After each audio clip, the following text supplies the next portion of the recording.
On ne vit plus. De nos jours, personne ne vit sa vie. On vit tous la vie de quelqu'un d'autre, à travers un imaginaire fictif créé de toutes pièces par les réseaux sociaux.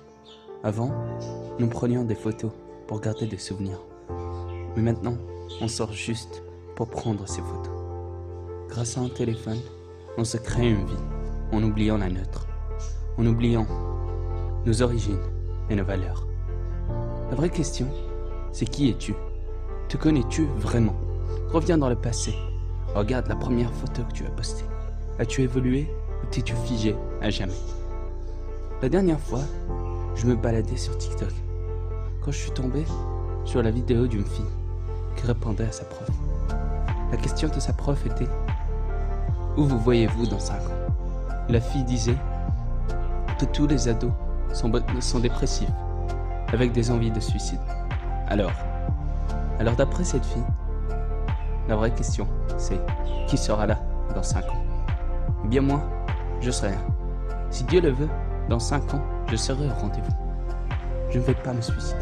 Je ne vais pas abandonner. Le problème, c'est que tous les ados entre 14 et 16 ans sont oppressés par la société et par les parents. Mais aussi qui croient avoir tout vu, avoir tout perdu. Que le malheur s'abat que sur eux, en oubliant les autres. Je veux vous dire, la vérité, c'est que vous êtes pourri gâtés. C'est que personne ne vous a appris la valeur d'une vie.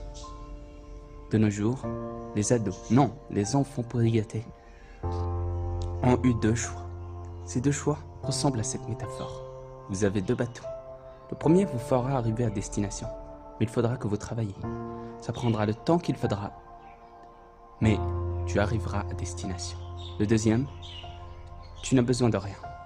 Tu arriveras le plus rapidement possible, mais il y a 80% de chances qu'il n'arrive jamais à destination.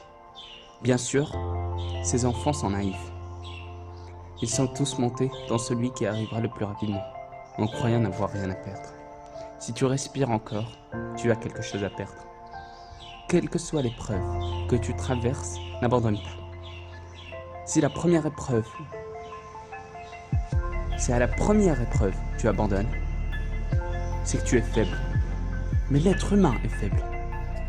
C'est pour ça qu'il a la force de créer une armure, un épion, une voiture, des armes pour pouvoir détruire les épreuves qui se dressent devant lui. Quel que soit le malheur qui t'arrive, ne t'arrête pas.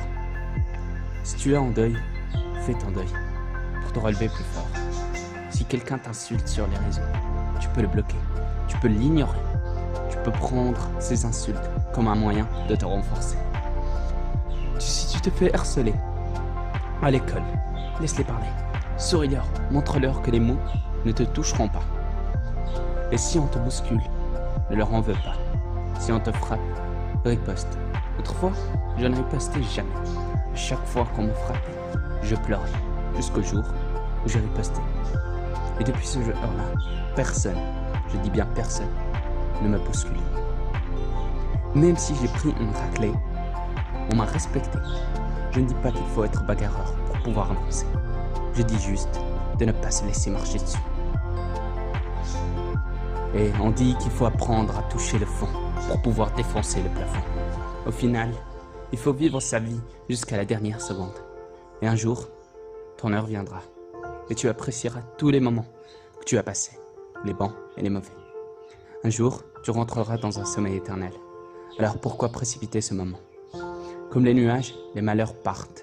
Alors, on n'a qu'à attendre le soleil, tous ensemble, comme une grande famille.